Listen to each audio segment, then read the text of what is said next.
éphémère. En outre, sont appelés selon son dessein. Car la dite crise a non seulement connu la nature ainsi que la qualité de relation qui nous caractérise en Jésus-Christ. Et si l'observe là-bas, c'est-à-dire la parole de Dieu. Cette situation n'est pas propre. Le frère de Joseph, Absalom, s'adresse sans avoir eu une pensée pieuse à l'endroit de nos compatriotes, victimes de violences de toute nature. Celui qui perd la maîtrise de soi va perdre le contrôle de la situation. Je vous confirme, nous avons la situation à main et le Saint-Esprit est avec nous.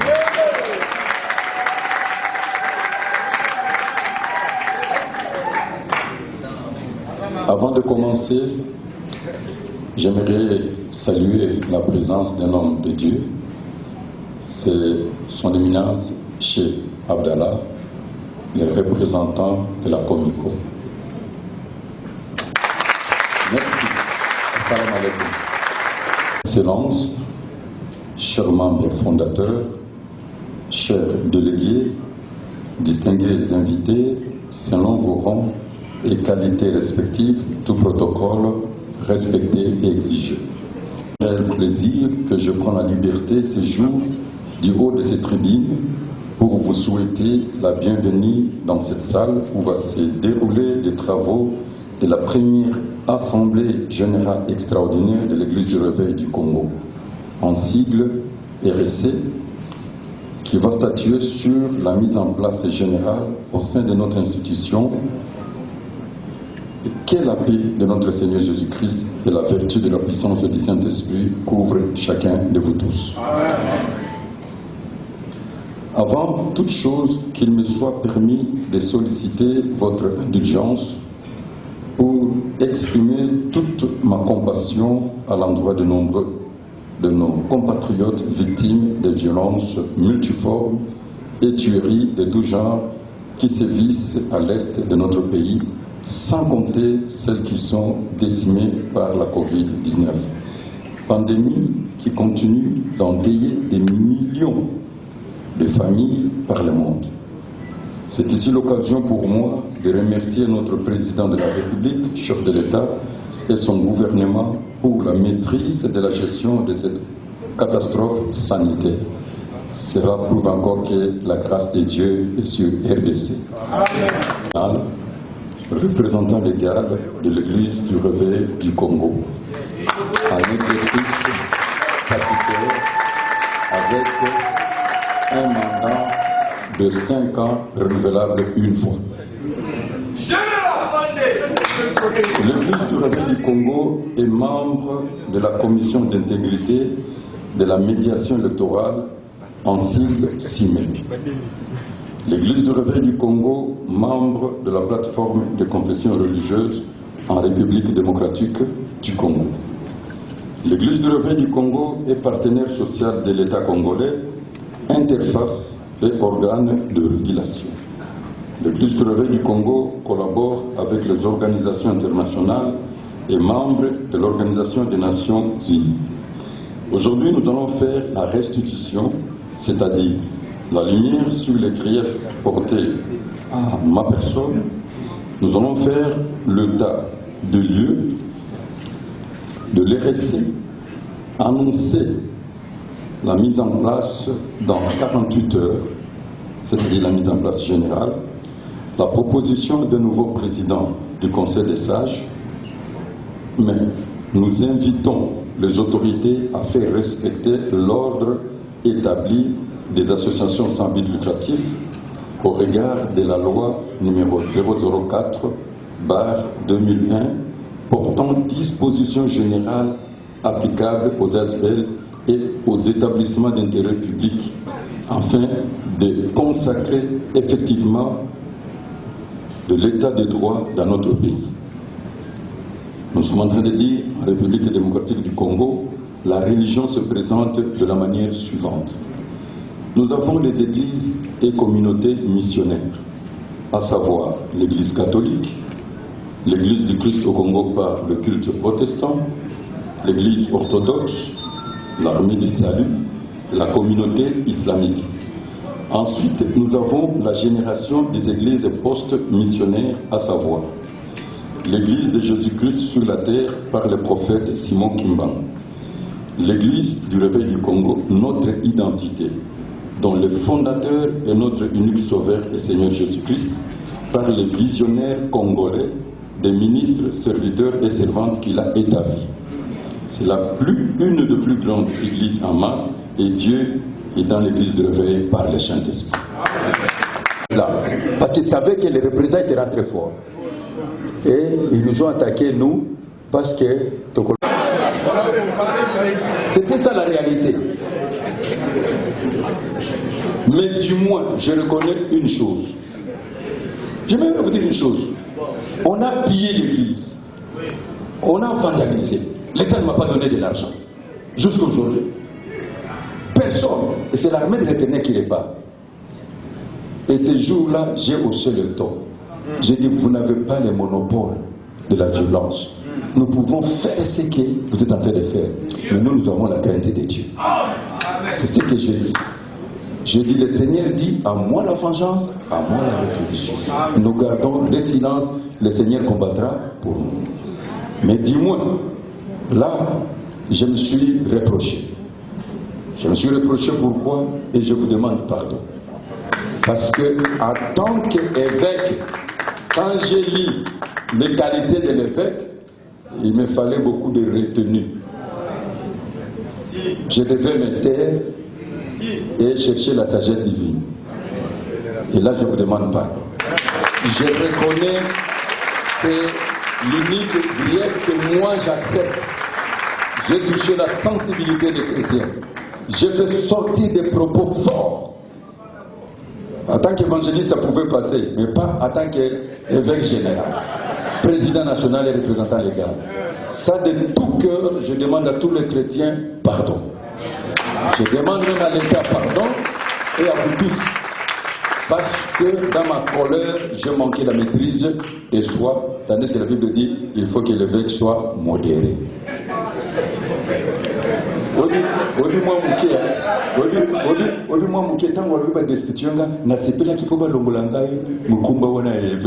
Oh, l'évêque doit être le mari d'une seule femme, il doit être ceci.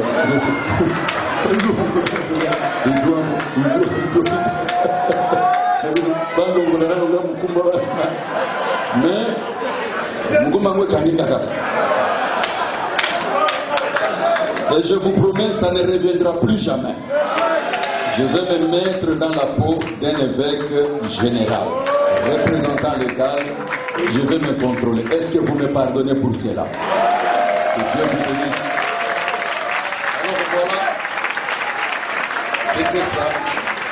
Je vais terminer pour le moment. Je suis arrivé à la fin de ma justification. Alors, la réalité, c'est quoi?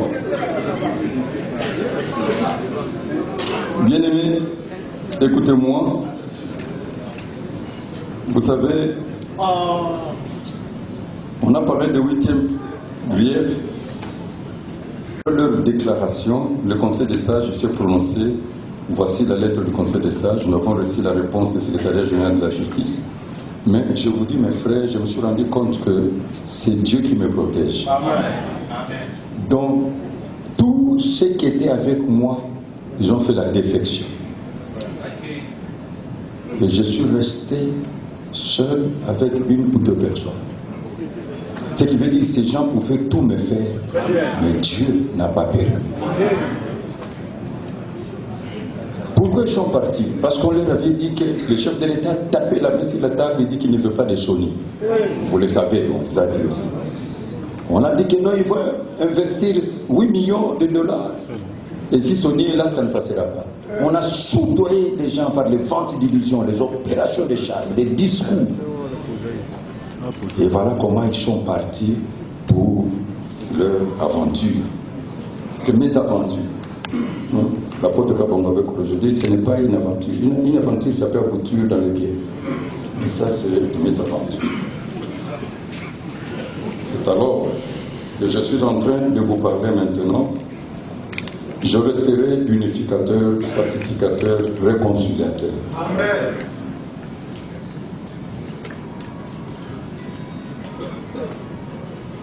Je vous présente quelque chose dans une minute et je vais m'arrêter là. Bien-aimés, on a travaillé ensemble et Dieu m'a donné un conducteur. J'ai présenté ces conducteurs. C'est une feuille de route qui a été acceptée. Si vous voyez qu'ils ont cherché à me destituer si vite, c'est tout simplement parce que les mêmes personnes qui travaillaient dans mon cabinet, quand j'ai dit que la mise en place, je vais mettre de nouvelles figures, alors j'ai compris que le complot est devenu généralisé. Après 21 ans, vous n'avez rien fait. Mais qu'est-ce que vous avez oublié de faire que vous allez faire? C'est ça le problème. Je préfère travailler avec ceux qui n'ont pas encore travaillé et aller de l'avant. Et vous comprenez que comme j'ai touché certaines sensibilités, il a fallu RSC sans sonner. C'est ça la réalité. Alors je vous donne la feuille de route et je vais clôturer pour ouvrir la séance. C'est après 7 jours de prière que le Saint-Esprit m'a parlé. La feuille de route a 10 points. Premier point, c'est d'accomplir l'ordre suprême de notre Seigneur Jésus-Christ. L'évangélisation de la République démocratique du Congo. Faire de tous les Congolais les vrais disciples de notre Seigneur Jésus-Christ.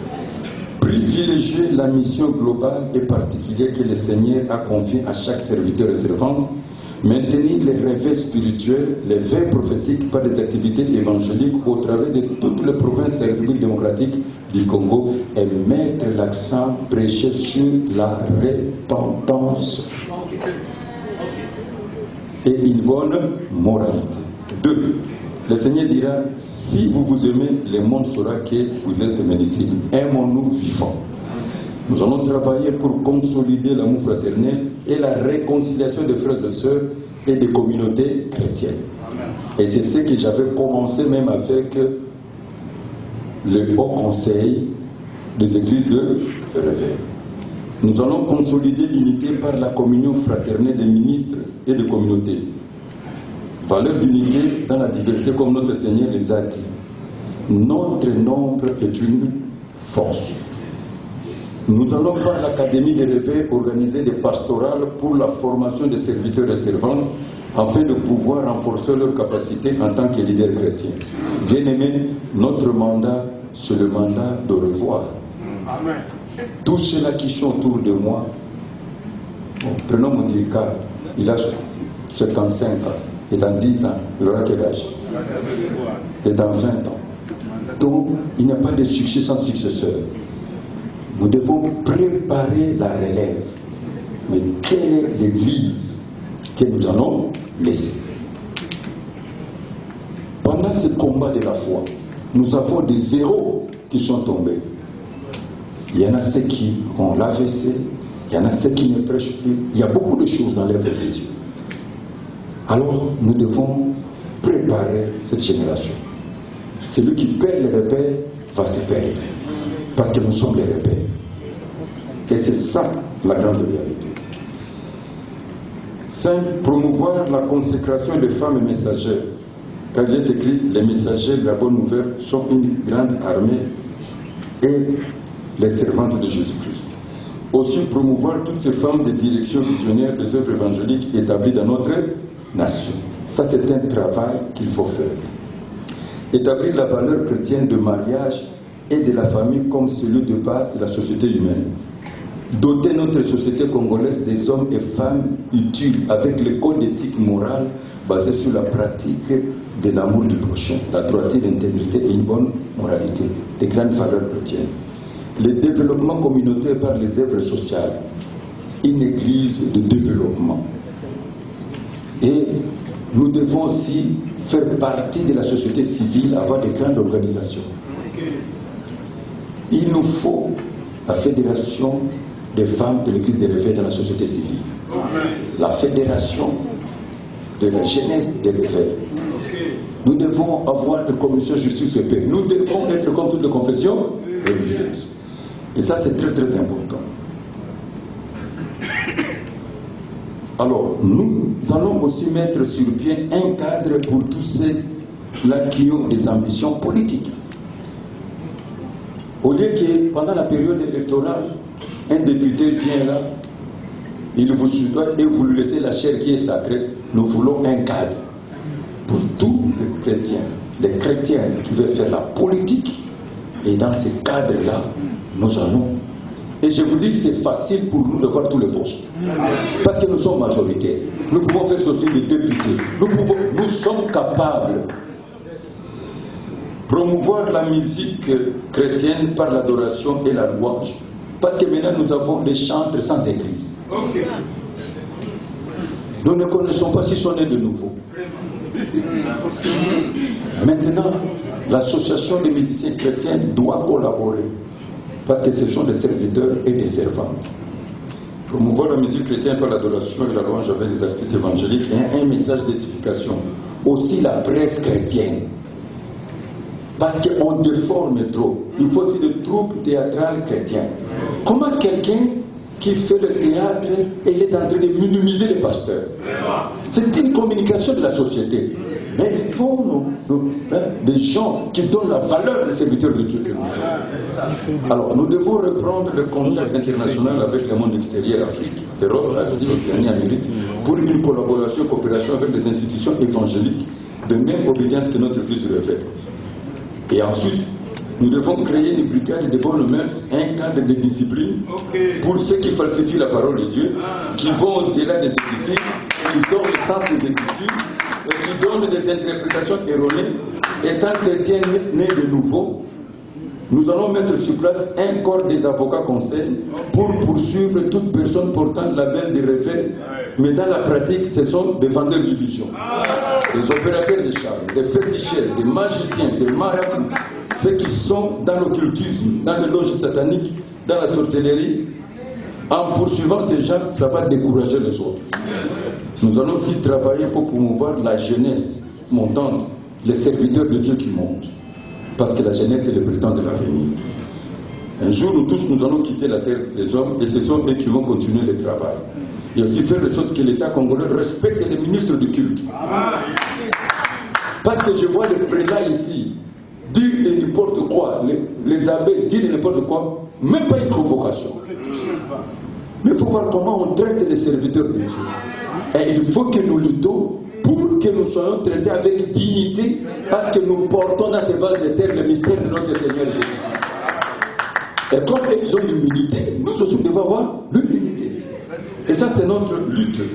La révision de nos statuts, doter l'Église du réveil du Congo d'une structure forte dans une bonne organisation et une administration forte. Doter l'Église des patrimoines, que cette Église devienne riche, fort riche, extrêmement riche, et les serviteurs unis. Parce que l'argent répond à tout. Et le partage doit être équitable. Il ne faut pas que quand Dieu bénit, c'est seulement Sonic Afuta qui bénéficie. Non. L'RC, c'est vous. L'RC, c'est moi. L'RC, c'est nous tous. Alors, voilà. Pour clôturer, c'est tout ce que j'avais à vous dire. Et maintenant, là, je dois pouvoir terminer par une seule chose. Je vous conseillerais, bien aimé, si vous voyez qu'on m'attaque pourquoi? Parce qu'il y a des serviteurs de Dieu qui sont venus confesser devant moi, et ils ont confessé des choses terribles. Des choses terribles. Des choses terribles. Les serviteurs qui ont été initiés dans l'occultisme, cabale juif, les serviteurs qui sont entrés dans la sorcellerie. J'aimerais donner un exemple. On était dans un dé, on a vu une prophétesse en train de fumer du chanvre, et puis embarquer ici bouteille à turbo. Tant on a bien dialogué, ça c'était un Dieu. Alors, quand j'ai décidé, nous n'avons plus droit à l'erreur. Bicho autodidacte. Les hommes que Dieu a formés dans la souffrance. Dieu nous a formés dans l'école de sophrologie. Dieu ne nous a pas donné cadeau. Et aujourd'hui, nous sommes là pour vous. Nous sommes là pour vous. C'est alors que quand j'ai dit à tous ces gens, j'ai dit, la brebis ne peut pas tuer le loup. Quand on dit c'est un loup à la peau de brebis, c'est un imitateur. Et il fait comme vous, mais c'est un félin. Il vous imite en tout. Mais qui va tuer le loup? C'est le berger. Et alors je dis que je me mettrai debout. Tous les loups et les loups, vous le verrez dehors. Et nous allons frapper fort. Et pour frapper fort, c'est quand nous allons remettre la parole de Dieu, la vérité. Et alors nous allons connaître qui est qui. C'est alors que je ne savais pas que je menaçais les gens. Et leur représailles est nulle et sans effet. Je suis soldat de Jésus-Christ. Leur éminence, leur excellence, membres fondateurs, dignitaires ecclésiastiques, chers invités délégués, l'Église doit garder sa neutralité objective. Car dans l'Église, nous avons toutes catégories et tendances confondues, l'opposition, la société civile, les pouvoirs, les étrangers, les responsables desquels nous sommes. On ne peut pas manifester notre position. L'Église doit s'engager dans sa mission de proclamer les saluts et promouvoir les grandes valeurs universelles, des codes d'éthique morale basés sur la bonne conduite et le civisme pour le bien-être du peuple. L'Église doit travailler pour les œuvres sociales. La foi chrétienne est basée sur l'unité et l'amour. Leur éminence, leur excellence, chers membres fondateurs, chers délégués, distingués invités, selon vos rangs et qualités respectives, tout protocole respecté, je déclare l'ouverture officielle de la première Assemblée Générale Extraordinaire du 2019 du 2019 à 2024, qui a pour thème la mise en place générale après la fin de l'année probatoire accordée au comité du régime sortant. Je propose que le bureau provisoire soit établi comme bureau définitif. Je vous ai parlé beaucoup de détails, je dis et je vous remercie.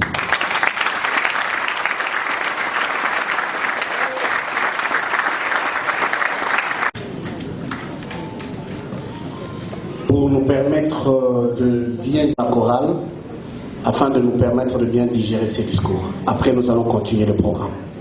La chorale.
Je vais dire ceci, ça c'est un bureau provisoire. Nous voulons commencer maintenant le travail. Est-ce que nous pouvons les donner le mandat? Ceux qui sont pour, comme ça on commence. Ceux qui sont contre, la loi de la majorité, c'est acté. C'est le bureau maintenant définitif. Vous avez le plein pouvoir que Dieu dit. Nous allons suivre maintenant l'intervention.